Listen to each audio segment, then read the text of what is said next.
Shalom, kita berjumpa kembali dalam channel YouTube saya, dan pada kesempatan yang baik ini kita akan mempelajari suatu topik yang hangat beberapa pekan ini, yaitu mengenai tentang keselamatan ya. Namun pada video ini saya khusus akan membahas atau mengkaitkan keselamatan dengan konsep Allah Tritunggal. Namun tentu saja di dalam pembahasannya saya akan membahas dulu apa itu keselamatan ya.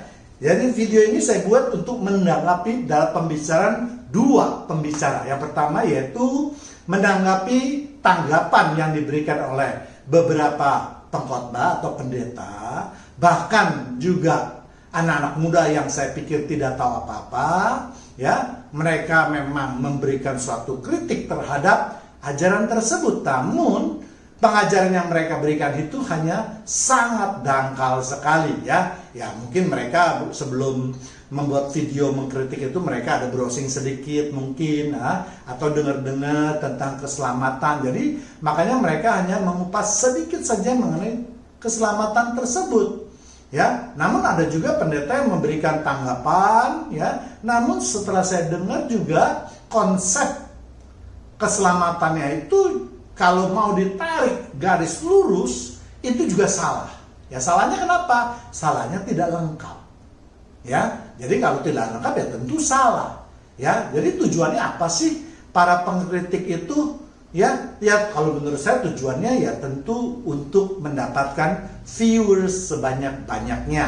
Ya, karena kalau kita mengkritik, kalau kita ingin memperbaiki suatu ajaran misalnya tentang keselamatan, tentunya kita harus mengajarkan dengan baik dan lengkap ya. Dan anehnya buat saya, para pengkritik itu tidak ada satupun yang mengkritik apa yang tertulis di dalam Alkitab. Misalnya wanita tidak boleh menjadi pengkhotbah ya kan, atau wanita ketika bernubuat atau berdoa dia harus bertudung ya, atau wanita dinyatakan oleh Alkitab tidak boleh mengajar laki-laki dan seterusnya ya. Aneh bukan ya? Jadi kalau mau kritik, mau lurus ya mari kita luruskan semuanya ya. Jangan hanya kita berpikir oh ini tema ini bisa mendapatkan viewers yang banyak ya. Soalnya kenapa? Soalnya pendeta wanita tersebut memang viewersnya banyak ya. Jadi harapan mereka ya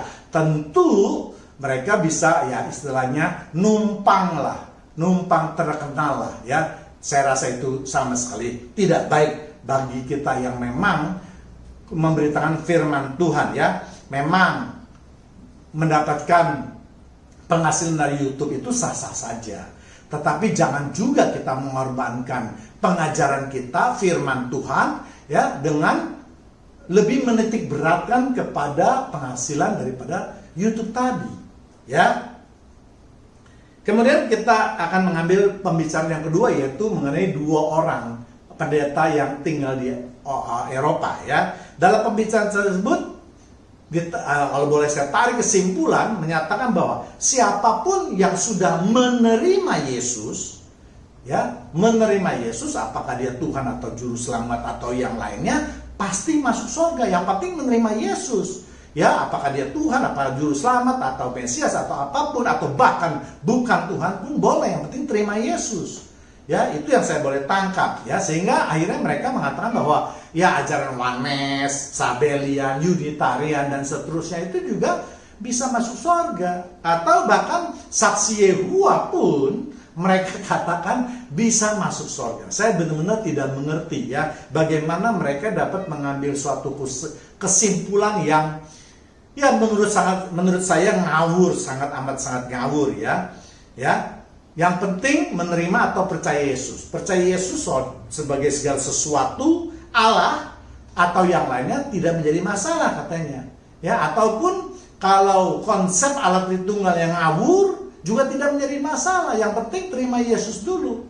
Ya, tentu ini saya pikir suatu konsep keselamatan yang amat sangat ngawur ya. Karena menurut saya kalau dari pertama itu mereka sudah menerima ajaran seperti itu, maka nanti setelah mereka dewasa juga pasti akan berpegang seperti itu dan malah susah dirubah. Ya, jadi tidak boleh seseorang itu menerima Yesus dengan pengetahuan tentang konsep Allah Tritunggal itu acak-acakan atau bahkan berlawanan, ya. Ya, kalau menurut saya dasarnya konsep Allah Tritunggal itu mereka harus pahami, ya. Harus itu mengenai konsep Allah Tritunggal, ya. Bagi jemaat Tuhan yang ingin mengerti tentang konsep Allah Tritunggal bisa melihat pada video saya yang lain, ya. Saya juga pernah membahasnya di sana, ya. Jadi pembicaraan mereka, saya tidak mengatakan mereka berbicara atau berdiskusi tentang firman Tuhan, tetapi saya menganggap mereka obrolan seperti di warung kopi, di mana dua orang yang tidak mempunyai pengetahuan Alkitab, ya asal bicara. Ya dapat kita bayangkan, ya, kalau di warung kopi dua orang yang tidak mempunyai pengetahuan Alkitab, kalau mereka berbicara tentang Alkitab, ya tentu jelas ngawur, amburadul, ya. Ini kalau menurut saya sungguh amat disayangkan, ya. Kemudian saya juga boleh menyatakan tadi, ya, bahwa para pengkritik itu hendaknya sebelum mengkritik orang itu belajar tentang keselamatan yang dalam.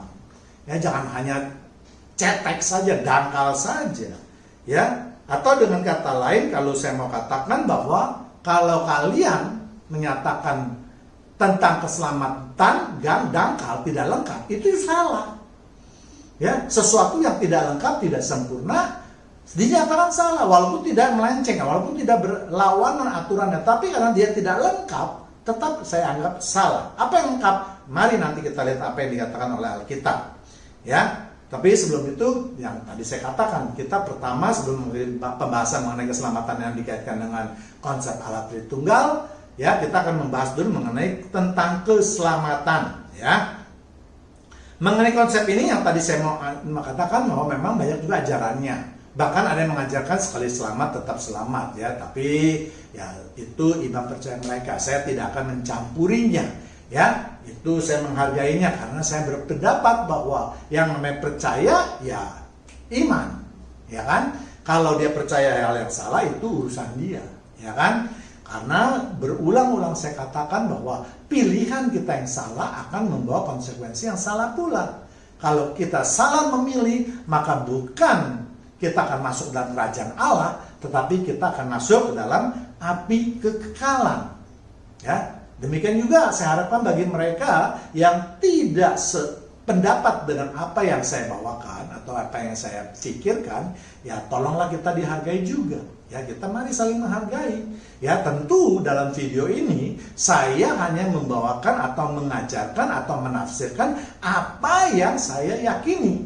Ya kan? Kalau ada jemaat Tuhan yang tidak sependapat atau mempunyai pemikiran yang lain, ya jangan menghujat, jangan menghina, ya, jangan mengatakan sesat. Ya, Anda bikin aja video lain juga yang untuk menyatakan isi hati Anda, pikiran Anda, penafsiran Anda. Nanti mari kita lihat di masyarakat mana yang akan dipilih oleh masyarakat. Ya, jadi belajarlah kita saling menghargai. Sebab kenapa? Hal ini saya tekankan. Nanti saya akan berbicara sangat keras untuk para netizen atau para pendengar, khususnya untuk orang-orang Katolik, orang-orang Kristen, ya, karena ya biasanya video saya posting di grup-grup rohani, ya, dan itu biasanya kita lihat saya di komen, aduh, ya, mereka benar-benar bukan orang Kristen, ya.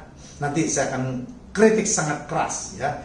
Jadi saya mau katakan bahwa konsep keselamatan itu dimulai dari sejak Adam dan Hawa, ya. Tuhan menciptakan manusia, itu saya sudah katakan untuk memperoleh kehidupan yang kekal. Maksudnya bukan manusia tidak bisa mati atau immortal, tetapi manusia boleh hidup masuk ke dalam kerajaan Allah, hidup bersama Allah, hidup kekal bersama Tuhan Yesus di surga. Itulah tujuan utama daripada Tuhan menciptakan manusia, ya. Namun sangat disayangkan ketika Tuhan menciptakan manusia bernama Adam dan Hawa, mereka jatuh ke dalam dosa, ya. Adam ketika ditanya menyalahkan Hawa, Hawa ketika ditanya oleh Tuhan juga menyatakan menyalahkan si ular, ya. Jadi ya Sehingga kita tahu mereka akhirnya diusir oleh Tuhan dari Taman Eden, ya. Jadi sehingga saat itulah maka manusia sudah berdosa. Ya, itu yang disebut dengan dosa asal. Ya, makanya akhirnya untuk menyelamatkan kehidupan manusia, Allah membuat aturan pengampunan, ya, yaitu ketika Allah tahu Adam dan Hawa jatuh dalam dosa, firman Tuhan harus ya dan amin, ya, mereka seharusnya harus mati, namun Allah menyembelih hewan lain untuk darahnya untuk menggantikan dosa Adam dan Hawa, ya. Itu kita bisa baca di kitab Kejadian di mana Allah menyematkan pakaian yang berasal dari kulit kepada Adam dan Hawa, ya. Jadi Allah sudah membuat suatu tatanan, peraturan bahwa setiap dosa itu harus ditebus jika ingin mendapatkan pengampunan. Tanpa pengampunan tidak bisa dosa itu dihapus, tidak bisa mendapatkan keselamatan, ya. Dan kalau kita jemaat Tuhan yang terkasih mau lebih mendalami tentang hal itu, ya, bisa membaca di kitab Imamat, ya. Misalnya dengan korban bakaran kalau pada kitab Imamat, ya. Namun ternyata itu pun tidak membuat manusia menjauhi daripada dosa, walaupun sudah mengajarkan atau menentukan suatu prosedur yang cukup jelimet, memakan biaya, ya, karena kita tahu setiap dosa harus potong hewan, korban bakaran, dan seterusnya.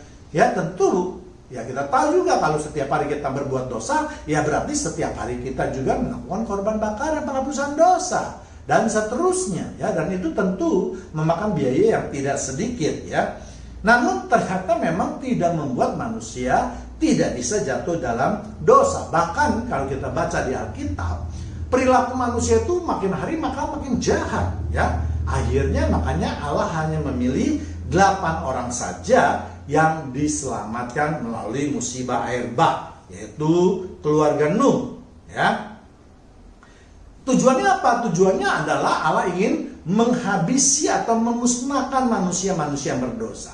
Allah memilih 8 orang ini yang diharapkan tidak jatuh ke dalam dosa. Ya, ternyata di dalam perjalanan kehidupan manusia tetap jatuh ke dalam dosa. Ya, Allah walaupun sudah melalui nabi-nabinya memberitakan keselamatan, namun tetap gagal. Ya, bahkan para imam pun banyak melakukan penyimpangan seperti yang digambarkan di dalam kitab Malaiki. Ya, itulah gambaran singkat mengenai konsep keselamatan di dalam kitab Perjanjian Lama.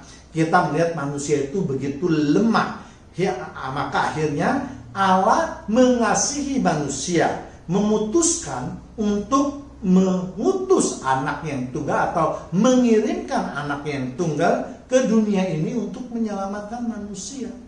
Ya, hal ini dapat kita lihat di Yohanes 3 ayat 16, ya, suatu ayat yang sangat populer. Karena begitu besar kasih Allah akan dunia ini, sehingga Ia telah mengaruniakan anak yang tunggal, supaya setiap orang percaya kepadanya tidak binasa, ya, melainkan beroleh kehidupan yang kekal. Jadi ayat ini telah menuntun kita bagaimana kita untuk memperoleh keselamatan atau hidup yang kekal itu.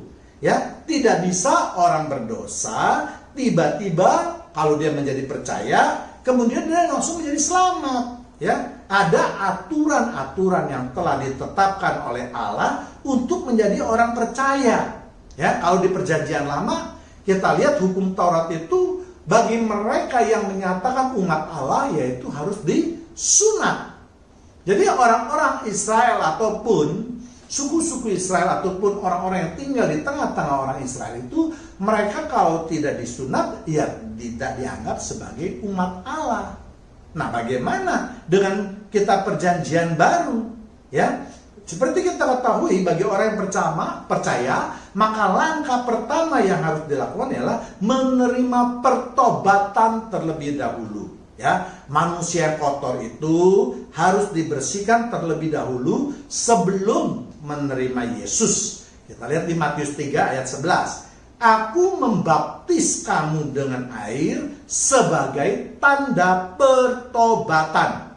Tetapi ia akan yang datang kemudian daripadaku, lebih berkuasa daripadaku, dan aku tidak layak melepaskan kasutnya. Ia akan membaptis kamu dengan Roh Kudus dan dengan api. Jadi Alkitab sudah dengan tegas menyatakan bahwa seseorang dapat diterima menjadi orang percaya, maka orang tersebut harus melakukan pertobatan yang berupa menerima pembaptisan air. Ya, kemudian dilanjutkan dengan pembaptisan Roh Kudus, yaitu ketika yang membaptis mengatakan, aku membaptis engkau dalam nama Bapa, Anak, dan Roh Kudus. Jadi arti pertobatan itu adalah menyesal dan tidak berbuat lagi kesalahan yang pernah kita lakukan. Ya, atau dengan kata lain, kita sudah menanggalkan kehidupan kita yang lama dan menjadi manusia yang baru. Manusia yang sudah dihapus dosa-dosanya. Dalam kondisi itulah maka kita baru bisa masuk ke dalam kerajaan Allah. Ya, itu syaratnya. Ya, tidak mungkin orang berdosa bisa hidup bersama yang kudus. Ya, jangankan hidup yang kudus, masuk ke dalam tempat kudusnya tidak mungkin. Ya, kita lihat di Yohanes 3 ayat 3, Yesus menjawab katanya, aku berkata kepadamu sesungguhnya, jika seseorang tidak dilahirkan kembali, ia tidak dapat melihat kerajaan Allah. Jadi orang untuk melihat kerajaan Allah itu harus menjadi manusia baru, atau istilah Tuhan Yesus itu dilahirkan kembali. Ya, inilah prasyarat mutlak yang harus dilakukan bagi orang yang percaya yang mau masuk dalam kerajaannya, yaitu menerima pembaptisan. Namun ada syarat lain juga sebelum orang menerima baptisan, yaitu orang itu harus mengaku dosa terlebih dahulu. Matius 3 ayat 6. Ya, lalu sambil mengaku dosa, mereka dibaptis oleh Yohanes di sungai Yordan. Jadi sebenarnya baptisan yang syah itu harus dilalui dulu atau didahului dulu dengan pengakuan dosa, karena Alkitab sudah jelas mengatakan itu. Namun sayangnya aturan ini tidak dijalankan, mungkin karena ya banyak orang malu melakukannya, ya, atau takut akan menjadi gosip kalau si pembaptis itu tidak, atau yang menerima pengakuan dosa itu tidak dapat menutup mulutnya, ya. Sehingga aturan ini lama-lama kelamaan diabaikan. Ya, tentu juga mungkin karena adanya persaingan di antara gereja, ya. Kalau ada gereja yang satu mengharuskan, ada gereja yang tidak mengharuskan, maka tentu yang lebih ramai adalah yang tidak mengharuskan, ya. Jadi sebenarnya kalau kita mau berpedoman tentang pada Alkitab, ya, baptisan kita kebanyakan orang Kristen Protestan itu adalah tidak memenuhi syarat, karena tidak pernah didahului oleh pengakuan dosa. Ya, padahal Alkitab sudah menyatakan kita harus sebelum menerima baptisan harus melakukan pengakuan dosa terlebih dahulu. Ya, nah kalau sudah kita ngaku dosa, baru langkah selanjutnya kita dibaptis. Ya, nah apa arti dibaptis itu? Dibaptis artinya kita sudah menerima Tuhan sebagai Tuhan dan Sang Juru Selamat atau Mesias. Ini yang penting, Juru Selamat. Kisah Para Rasul 4 ayat 12. Dan keselamatan itu tidak ada di dalam siapapun juga selain di dalam Dia. Sebab di bawah kolong langit ini tidak ada nama lain yang diberikan kepada manusia yang olehnya kita dapat diselamatkan. Jadi ayat tadi dengan tegas dan jelas mengatakan bahwa keselamatan itu hanya ada di dalam Dia. Hanya Dia siapa? Yaitu di dalam Yesus. Jadi tidak bisa, tadi pembicaraan di warung kopi tadi mengatakan kalau ada orang yang hanya percaya menerima Yesus langsung selesai. Tidak.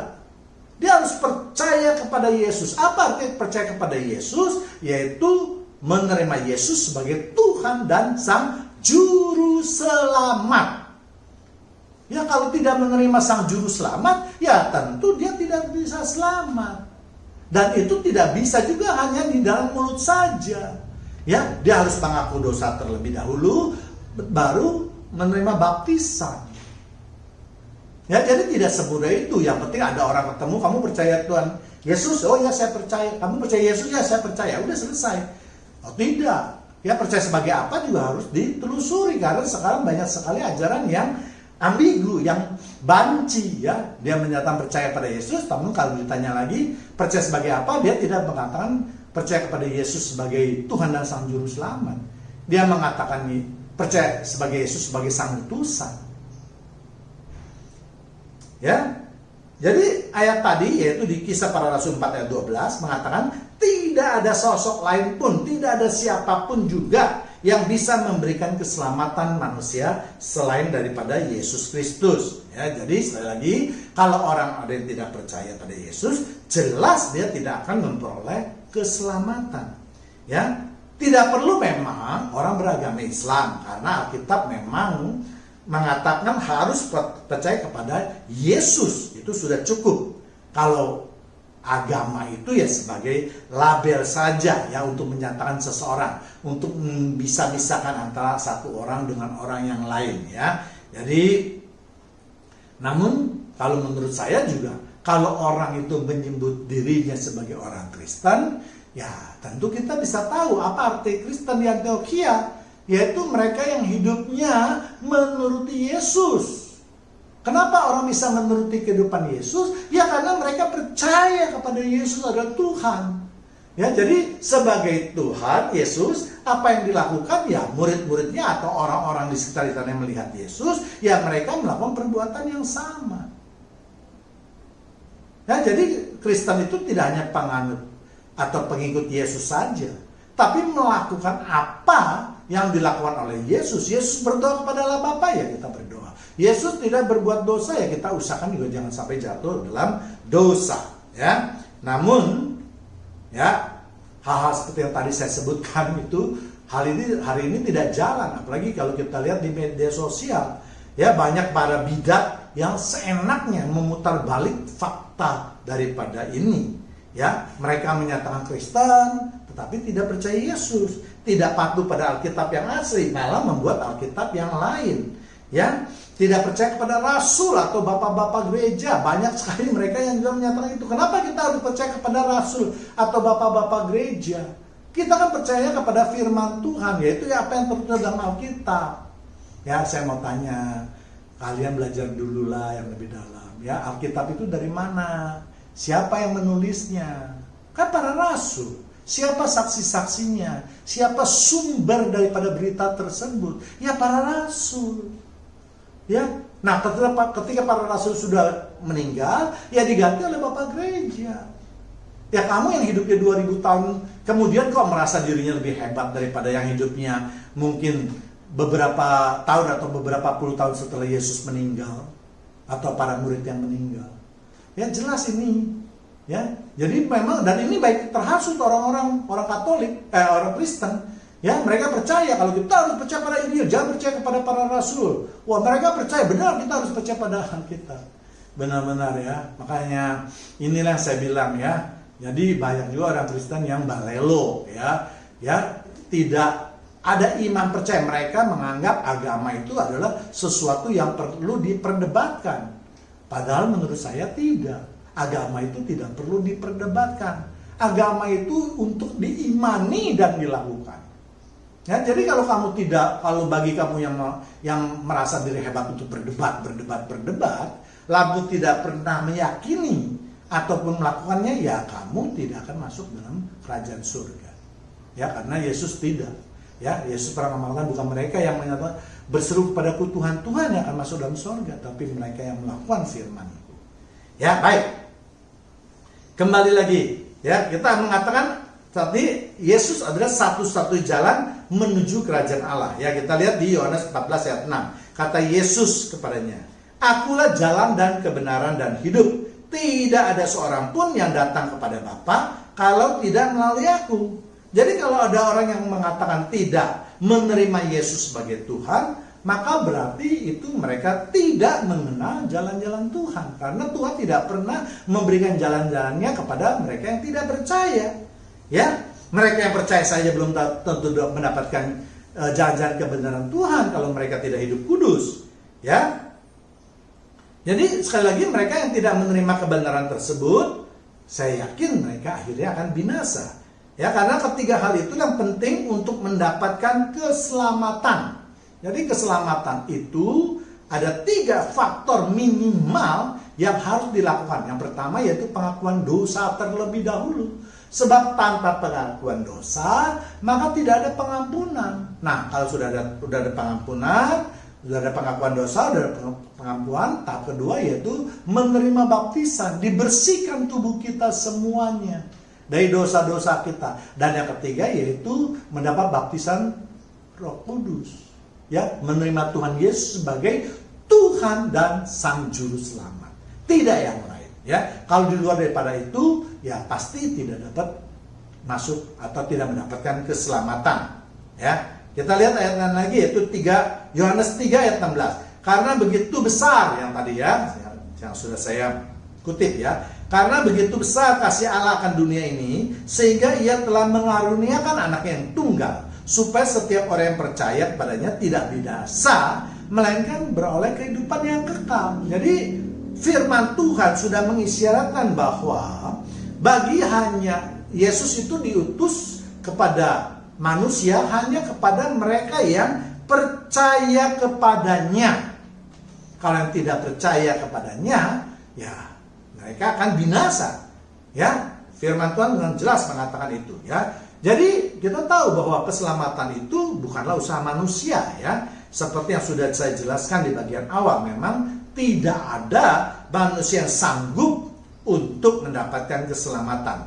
Ya, untuk hidup kudus maksud saya. Ya, sehingga mereka jatuh ke dalam dosa. Tetapi karena kasih karunia Allah yang mengaruniakan Anak yang tunggal, maka kita yang percaya itu bisa selamat. Ya, jadi sekali lagi memang kita katakan keselamatan bukan usaha manusia, karena memang juga bukan berdasarkan perbuatan baik, tetapi semua itu karena kita dipanggil dan kita mendapatkan kasih karunia. Ya, artinya keselamatan itu tidak bisa didapatkan dari hal-hal yang berhubungan dengan kemanusiaan, tetapi karena kemurahan Tuhanlah kita bisa mendapatkannya. Ya, kita lihat di 2 Timotius 1 ayat 9. Dialah yang menyelamatkan kita dan memanggil kita dengan panggilan kudus, bukan berdasarkan perbuatan kita, melainkan berdasarkan maksud ya dan kasih karunia sendiri. Maksudnya apa? Yaitu maksud ketika manusia tadi diciptakan, ya, yang telah dikaruniakan kepada kita dalam Kristus Yesus sebelum permulaan zaman. Jadi Allah memberikan kasih karunia itu kepada kita, atau beriman kepada kita yang percaya, atau beriman kepada Yesus Kristus. Atau dengan kata lain, kalau kita tidak beriman kepada Yesus, maka kita tidak akan memperoleh kasih karunia tersebut, yaitu yang berupa keselamatan. Efesus 2 ayat 8. Sebab kasih karunia kamu diselamatkan oleh iman. Iman itu bukan hasil usahamu, tetapi pemberian Allah. Jadi berapa banyak kebaikan yang telah dilakukan oleh seseorang memang tidak akan menjamin mereka menerima keselamatan. Karena yang utama sekali adalah iman. Ya, semua itu tadi saya katakan baru berupa janji. Ya, janji Tuhan itu bukan kalau Tuhan mengatakan kita diberikan keselamatan, bukan langsung kita selamat. Itu baru berupa janji Tuhan. Ya, sebab masih banyak hal yang harus kita lakukan agar janji itu menjadi kenyataan. Ya, sama seperti banyak firman Tuhan yang lain yang mengatakan, misalnya kita lihat contoh-contohnya. Jadi bagi mereka yang mengatakan bahwa kalau Tuhan sudah berjanji memberikan keselamatan, berarti kita sudah pasti selamat. Oh, belum. Itu baru berupa janji, belum direalisir. Nanti direalisir ketika kita sudah mati. Ya, misalnya kita lihat Abraham menerima janji Tuhan untuk mendapatkan nama yang besar, menjadi bangsa yang besar, dan tanah perjanjian. Ya, maka ada yang harus dilakukan oleh Abraham untuk mendapatkannya. Ya, Abraham tidak dapat langsung menerima janji-janji. Begitu Tuhan berjanji, langsung Abraham mendapatkan nama yang besar, langsung Abraham mempunyai bangsa besar, langsung Abraham juga mendapatkan tanah Kanaan. Tidak, ya. Jadi untuk mendapatkan nama besar, maka Abraham harus keluar daripada tanah Ur Kasdim dan menuruti semua perintah Tuhan sampai dia pergi ke Mesir dan seterusnya. Dan untuk menjadi bangsa yang besar, ya Abraham juga harus melakukan mempunyai anak terlebih dahulu. Ya, dia punya anak Ishak dulu, punya anak Yakub dulu atau cucunya. Baru dari Yakub itu ada 12 suku. Ya, jadi tidak bisa Tuhan itu kalau berjanji langsung kita tuntut hari itu juga harus realisir, ya. Kita lihat aja Abraham, ya. Abraham harus bersabar mengenai tanah Kanaan juga, bahkan sampai keturunan kelima, yaitu pada waktu Musa, baru perlahan-lahan janji itu digenapi. Ya, jadi Musa harus berperang melawan bangsa-bangsa yang tinggal di tanah Kanaan. Jadi sekali lagi saya mau katakan, Tuhan tidak serta-merta memberikan janjinya tanpa syarat apapun juga. Demikian juga dengan janji keselamatan. Maka masih banyak hal yang harus kita lakukan untuk memperoleh janji tersebut. Karena itu masih banyak ayat yang mengharuskan kita untuk melakukannya agar janji itu tergenapi. Ya, kita lihat misalnya di Filipi 2 ayat 12. Hai saudara-saudaraku yang kekasih, kamu senantiasa taat. Karena itu tetaplah kerjakan keselamatanmu dengan takut dan gentar. Bukan saja pada waktu aku masih hadir, tetapi terlebih pula sekarang waktu aku tidak hadir. Ya, jadi Alkitab dengan tegas mengingatkan kepada kita sebagai umatnya harus taat kepada perintah Allah. Walaupun janji Tuhan itu baru akan digenapi, namun masih banyak yang harus kita kerjakan. Ya, karena yang sudah saya tadi katakan, atau ayat tadi katakan bahwa kerjakanlah keselamatanmu dengan takut dan gentar. Artinya jangan hidup kita dirusak dengan perbuatan-perbuatan yang bisa mendatangkan dosa. Kita harus takut jatuh ke dalam dosa. Kita tetap diingatkan kalau kita jatuh dalam dosa itu hukumannya adalah maut. Ya, sebab orang yang bisa masuk ke dalam kerajaan Allah itu yang tadi saya katakan harus kudus. Jadi untuk memperoleh keselamatan, kita harus dibaptis, artinya harus disucikan. Jadi jangan ada lagi yang mempertentangkan ayatnya di dalam Alkitab. Masa orang yang sudah dibersihkan terus dikotorkan kembali? Jadi kalau gitu apa gunanya tadi kamu dibersihkan? Ya, jadi kalau ada yang menganggap yang penting kita sudah menerima Yesus, selesai, kita pasti masuk surga. Ya kan? Aduh. Bagaimana sih pemikirannya? Ya kan? Tadi sudah dijelaskan konsepnya. Makanya harus diperhatikan, jangan hanya dihafal. Hukum Tuhan itu harus dimengerti intinya. Intinya ketika manusia masuk dalam kerajaan Allah, kita itu harus dalam keadaan kudus. Nah, bagaimana untuk memperoleh keadaan yang kudus? Yaitu yang pertama-tama tadi harus melakukan pertobatan. Ya, pertobatan itu apa? Mengaku dosa. Kalau kamu tidak mengaku dosa, kamu tidak akan menerima pertobatan. Nah, setelah kamu mengaku dosa, maka kamu menerima baptisan. Dibersihkan tubuhnya dari dosa-dosa lama. Kemudian baru menerima Yesus sebagai Sang Juru Tuhan dan Sang Juru Selamat. Jadi tubuh kita yang sudah bersih itu sudah siap masuk ke dalam kerajaan surga. Nah, kalau tubuh itu dikotori terus dengan perbuatan-perbuatan dosa, berarti 3 hal yang tadi kita lakukan sudah percuma. Kita sudah menjadi manusia lama kembali, tidak akan masuk surga. Ya, jadi bagi mereka yang mengatakan yang penting percaya pada Yesus pasti masuk surga, itu adalah janjimu, janji kosongmu, bukan janji Tuhan Yesus, bukan janji firman Tuhan. Ya, jelas berbeda. Ya, jadi Rasul Paulus dalam ayat tadi mengingatkan kita supaya kita taat pada peraturan-peraturan, pada firman Tuhan. Kerjakan itu semua dengan takut dan gentar. Artinya jangan sembrono. Jangan merasa kita sudah menerima janji Tuhan langsung kita hidupnya sembrono, aut-autan, tidak bisa, ya. Kemudian Yakobus 2 ayat 22. Kamu lihat bahwa iman bekerja sama dengan perbuatan-perbuatan, dan oleh perbuatan-perbuatan itu iman menjadi sempurna. Jadi kalau kita sudah beriman kepada Yesus, kalau kita tidak melakukan perbuatan-perbuatan yang baik, itu tidak ada gunanya. Iman tanpa perbuatan adalah mati. Tadi juga dikatakan ya, bahwa iman harus bekerja sama dengan perbuatan-perbuatan. Kalau iman kita percaya pada hal-hal yang baik, ya kita kerjakanlah perbuatan-perbuatan yang baik. Ya. Jadi kalau boleh saya ilustrasikan begini, janji keselamatan itu ibarat kita sudah mendapatkan tiket pesawat untuk menuju ke suatu tempat. Ya, memang tiket ini berjanji akan membawa kita menuju ke suatu tempat dengan memakai pesawat. Namun, untuk sampai ke tempat tersebut masih banyak pekerjaan yang harus kita lakukan. Ya kan? Bukannya kalau dengan janji kita punya pegang tiket langsung kita udah komplain, oh kita sudah pasti sampai di tempat tujuan. Oh tidak. Janjinya memang iya, syarat utamanya memang iya. Apapun yang kita lakukan percuma kalau kita tidak mempunyai tiket. Tapi kalau kita punya tiket pesawat juga kita tidak melakukan apa-apa, itu nanti kita lihat juga tidak akan berguna. Ya, jadi tiket itu kita peroleh untuk memperoleh ke sana. Nah, apa yang harus kita lakukan? Misalnya kita bangun pagi, kita datang ke airport tepat pada waktunya, kita check in, kita naik pesawat atau boarding, dan seterusnya. Nah, kalau kita sudah melakukan hal-hal itu, baru nanti pesawat itu akan membawa kita ke tempat tujuan.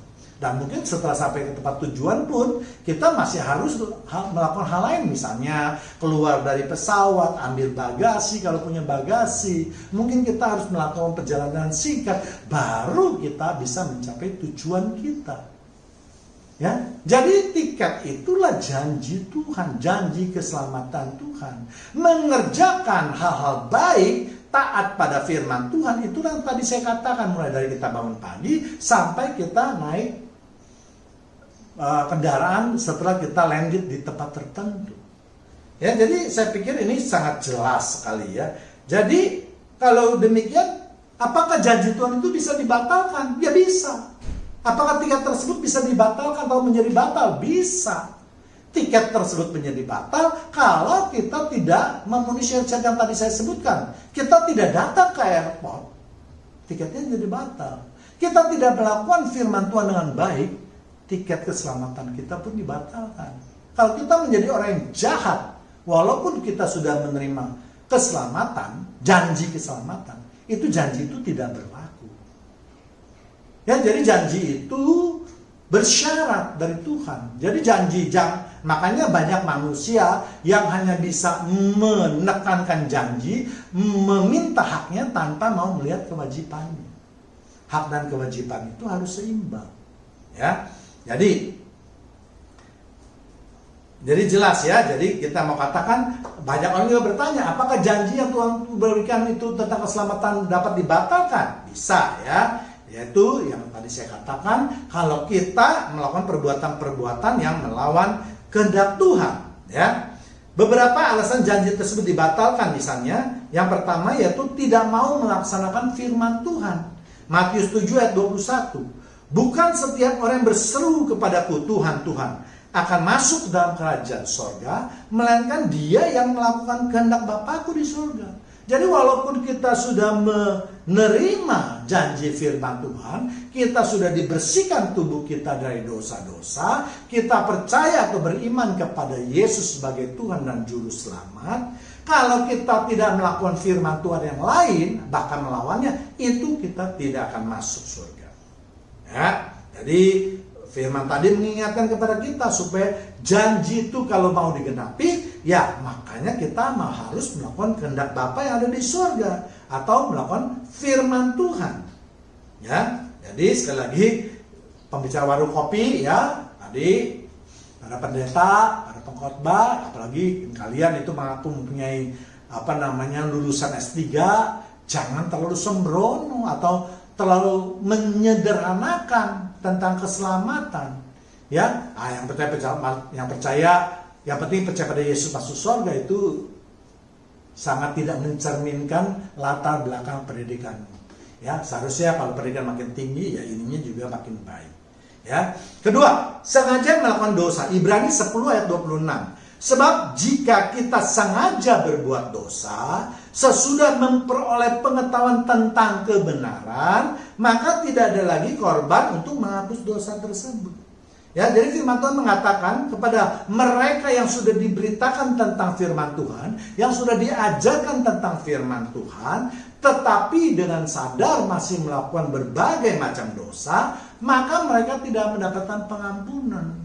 Kalau mereka tidak mendapatkan pengampunan, artinya Ya dosanya ada dalam tubuh mereka. Kalau ada dosa dalam tubuh mereka, tentu mereka tidak dapat hidup dengan Sang Kudus atau yang kudus. Ya tidak mungkin yang kudus dan yang berdosa itu bisa bercampur.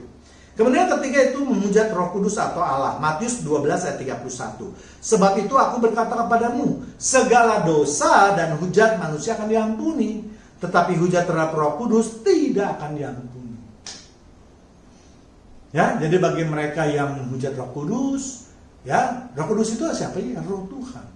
Kalau kita menghujat atau menghina Roh Kudus, itu berarti kita menghina Tuhan Yesus, kita menghina Allah Bapa.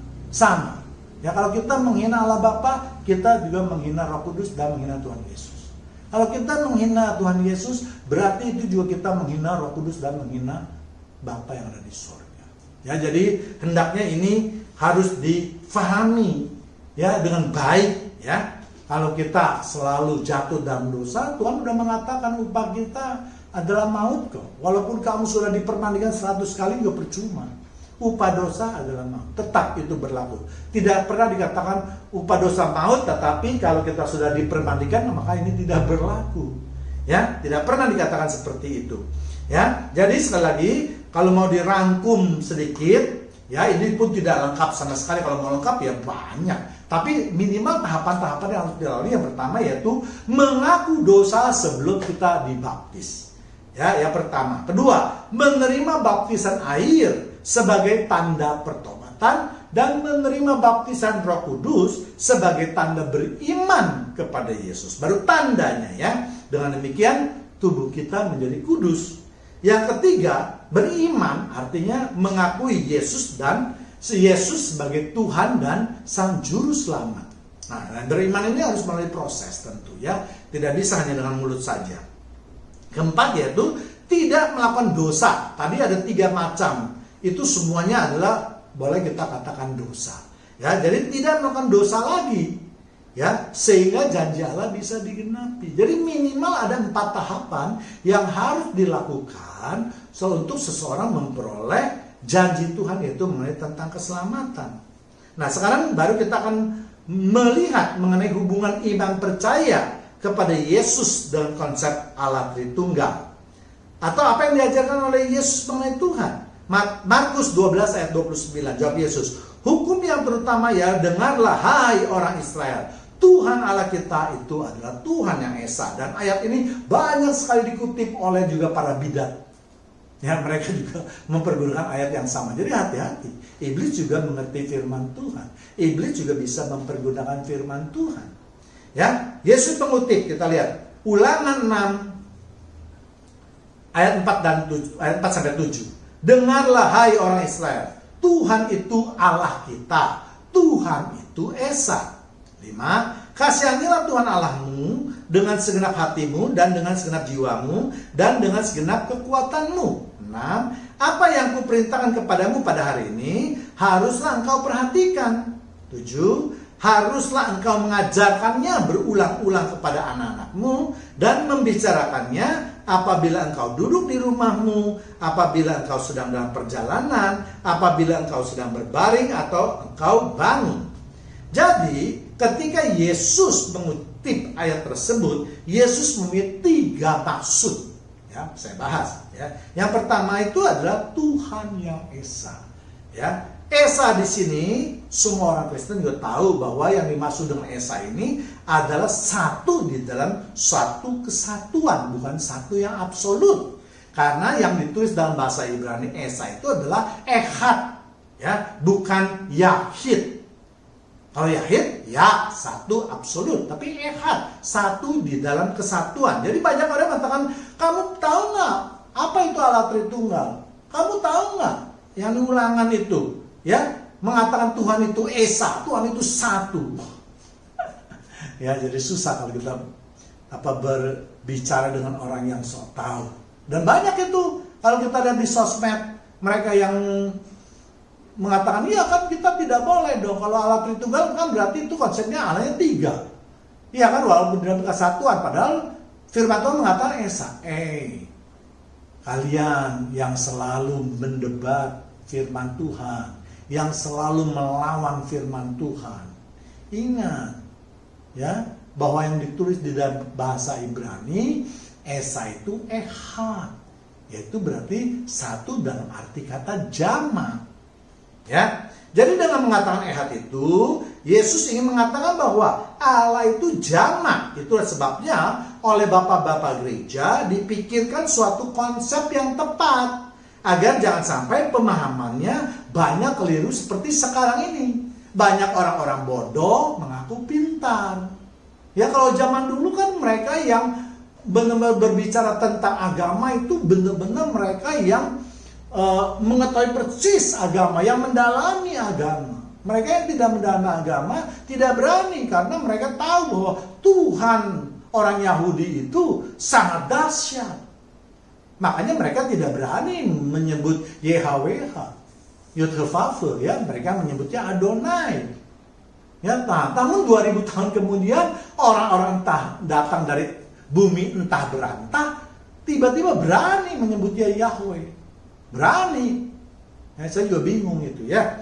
Ya, jadi itu makanya kita harus gali ya. Jadi yang dimaksud dengan Allah itu memang terdiri Allah Bapa, Anak yaitu Tuhan Yesus dan Roh Kudus ya. Hal itu bisa dibuktikan di mana dalam kitab Injil bisa keluar bersamaan. Dan untuk lebih jelasnya mungkin jemaat Tuhan yang terkasih dapat melihat video saya yang lain yang saya beri judul Konsep Allah Tritunggal. Ya, jadi kalau sekarang ada yang mengajarkan Yesus itu sama dengan Bapa, sama dengan Roh Kudus, ya tentu penafsiran itu tidak dapat diterima.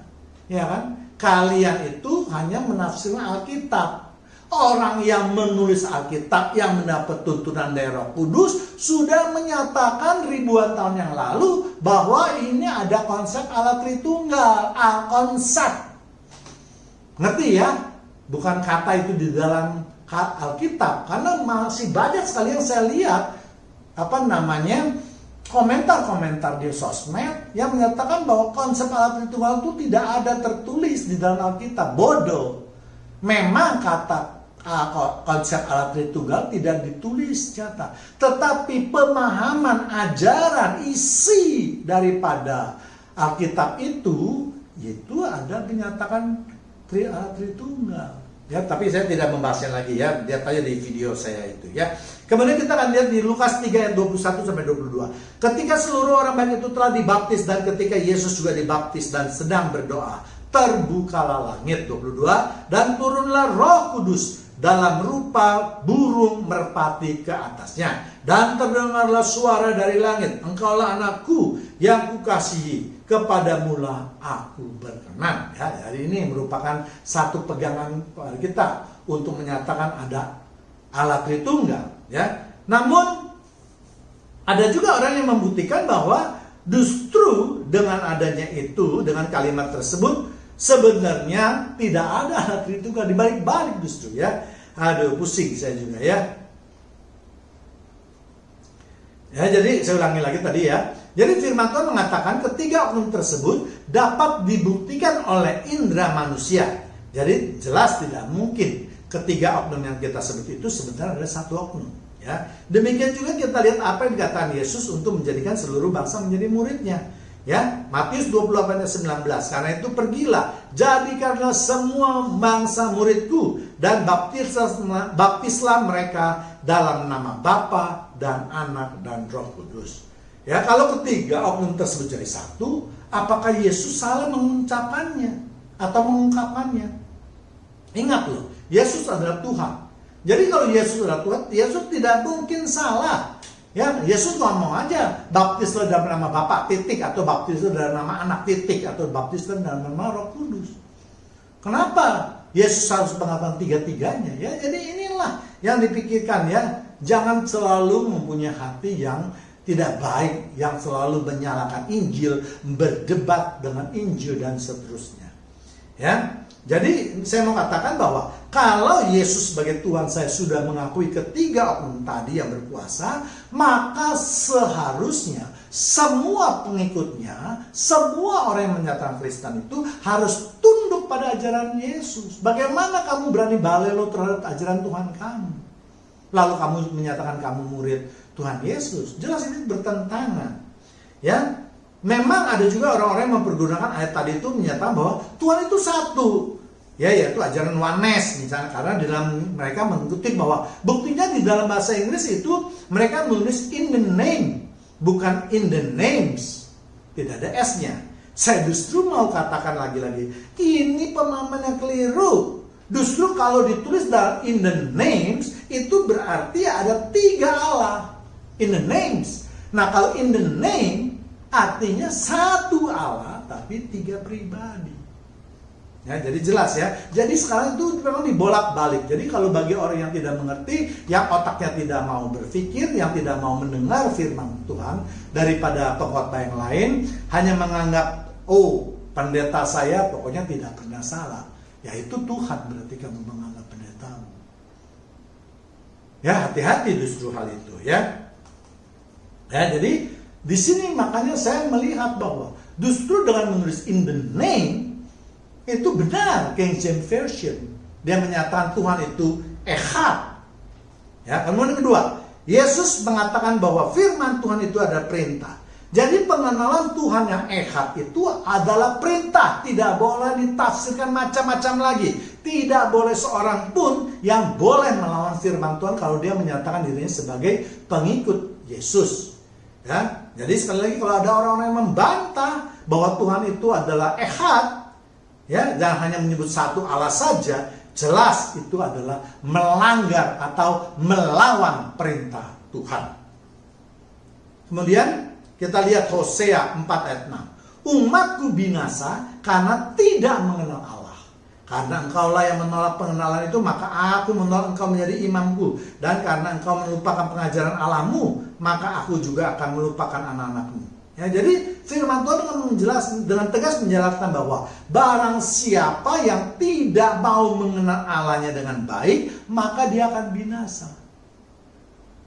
Ya, jadi kalau dalam pembicaraan di warung kopi tadi itu yang mengatakan bahwa yang penting percaya kepada Yesus, jelas pendapatnya ngawur. Ya, bahkan firman Tuhan mengatakan sendiri bahwa umat yang tidak mengenal Allahnya dengan baik itu akan binasa. Jadi kita sebagai orang yang akan menuntun manusia-manusia baru, ya mereka yang baru mau bertobat, ya kita harus memperlengkapi diri kita sendiri. Nah, kita harus bisa menerjemahkan apa perintah Tuhan di dalam Alkitab. Ya tentu bagi orang yang baru mengenal Yesus, baru bertobat, kita jangan menceritakan hal-hal yang pengajaran-pengajaran terlalu dalam.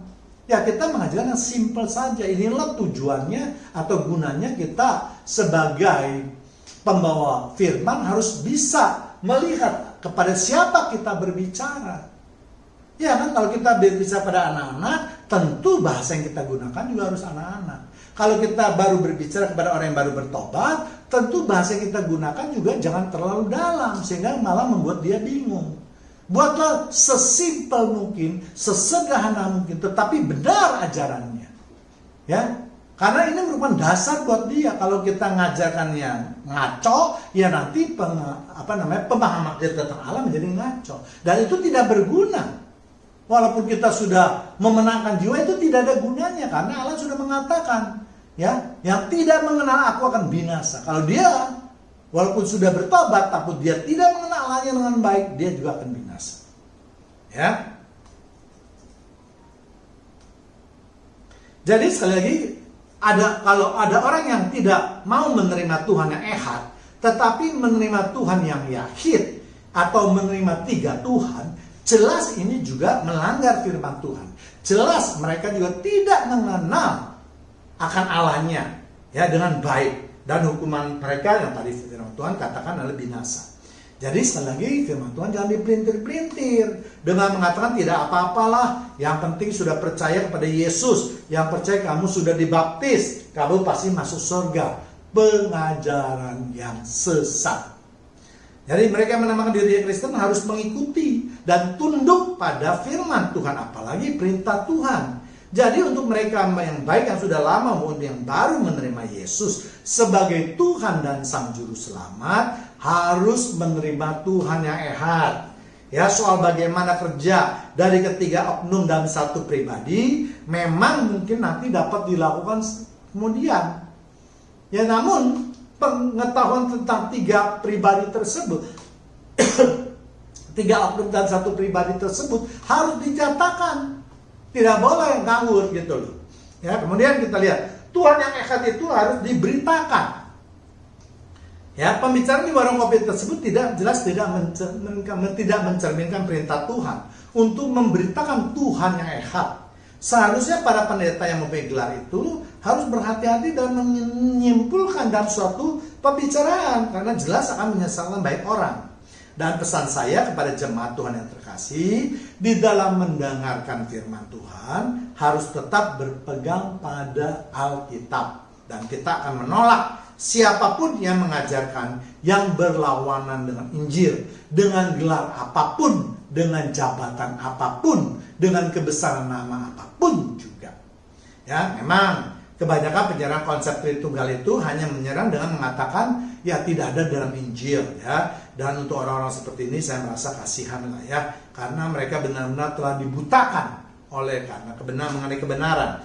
Jadi jangan terus mempertahankan konsepnya, tetapi marilah kita lihat isi atau pengajarannya. Sama seperti predikat semua aliran, Oneness, Sabellian, Unitarian dan seterusnya. Ya, semua itu juga tidak ada di dalam tulisan Alkitab.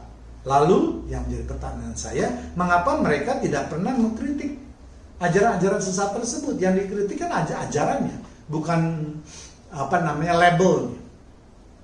Sekali lagi, konsep kata Tritunggal adalah untuk memudahkan pengajaran. Bukan kita percaya pada kata konsepnya atau konsep Tritunggalnya, tetapi yang kita imani adalah isi atau pengajaran yang mengatakan bahwa Tuhan orang Kristen itu adalah terdiri dari tiga oknum namun satu pribadi. Ya, sekarang kita akan membahas apakah benar orang hanya perlu percaya pada Yesus lalu diselamatkan. Jawabannya dengan tegas saya katakan tidak.